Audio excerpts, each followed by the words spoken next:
Hey guys, it's Donald Womback here, and with Destiny being just hours away from releasing in Australia, I thought I would get one last video in before its release. As you probably could have told by the title of this video, I'm going to be talking about a couple of different things in the video that I feel are pretty important for you guys to know. So let's get into it, and if you enjoy this video, then remember to hit that like button for me. Now, the first thing I wanted to talk about was a question that a lot of people ask and have been asking: what is going to be the best class of Guardian? Will a Titan Defender be the best or a Blade Dancer Hunter? And I'm sorry to do this to you, but there really is no best class, only your favourite classes. Why is this, you may ask? It's simple, because of guns.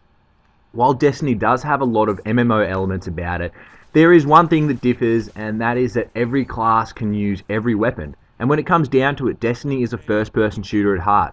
Yes, of course, different classes have their different strengths and weaknesses, and different people will prefer different playstyles, but when it comes down to it, to be good at this game, you're going to have to be good at shooting, because that's what 75% of the game is, and probably how you're going to get 90% of your kills, by shooting people.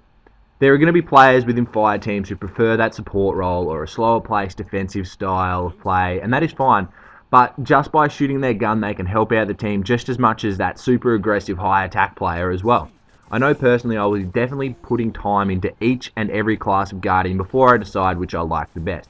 The Titan was my favourite from the beta because I felt it was really well rounded, but I still have 3 new classes which I haven't played at all, so I'm really looking forward to leveling up them so I can try out those bad boys. But I mean, in choosing your class come the final game, if you think using a throwing knife is cool, use a hunter. If you think doing massive high amounts of damage is cool, then you're probably going to suit to a warlock. Plus, it's got a badass special.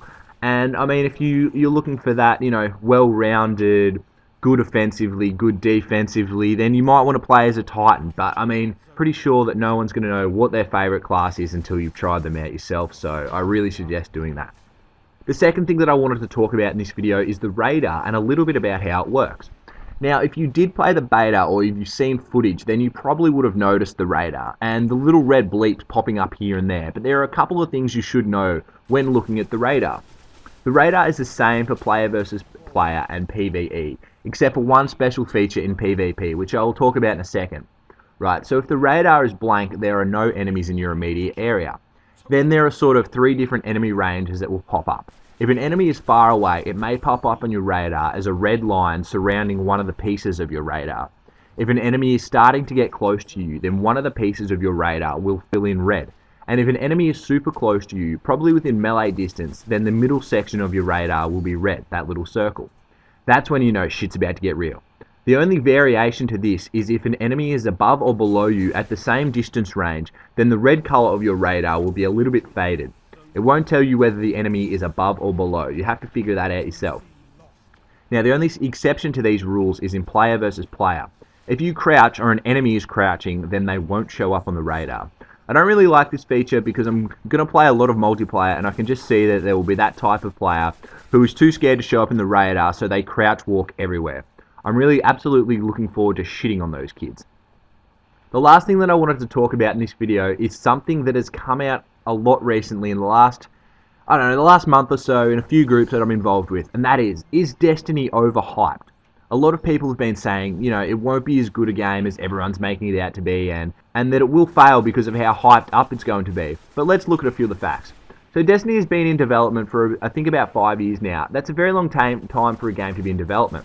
But it's not how long, but who is developing it that's important. The team that brought us Halo. Now, for you Xbox gamers who have played a lot of Halo, that might not mean a whole lot to you, but I'm a PlayStation gamer. The closest I've gotten to a Halo game is, playing at a friend's house or watching videos. So a game developed by the same guys is going to be a huge deal for me, as well as a lot of other PlayStation gamers. I think the crossover between a first-person shooter and an MMO has made the game hugely popular even before release as well. These 2 genres of games are massive, and it's got hardcore players from both sides interested in the game. Also, the marketing strategies from these guys have been ingenious. The way they've slowly given us more and more at gaming conventions over the past couple of years, as well as a hugely popular alpha and beta, the beta of which had over 4 million players. Remember that this is only a tiny snippet of the full game, and it had 4 million players. That is ridiculous. The game itself is beautiful, the setting is beautiful, everything about this game from a hardcore gamer's perspective is amazing, and I think that the game duly deserves its hype and the initial success that will come from it. Whether the game has, lived up to this hype, it's yet to be seen. We won't know for a few months whether it's going to be this great game that it's touted to be. For me and so many other people, I know I really, really hope it is. Either way, I'm going to play the shit out of it and bloody enjoy myself doing that, and I suggest you guys do the same. So I'm going to wrap this video up here and start mentally preparing myself for the launch of Destiny. I really can't wait. I'm going to a midnight launch tonight, and I'll probably be playing it until the cows come home. If you've enjoyed this video, then remember to smack that like button for me. And if you want to see more Destiny videos when it does come out, then hit that subscribe button and I'll have plenty more videos for you guys. I've been Wombat and I'll see you guys later.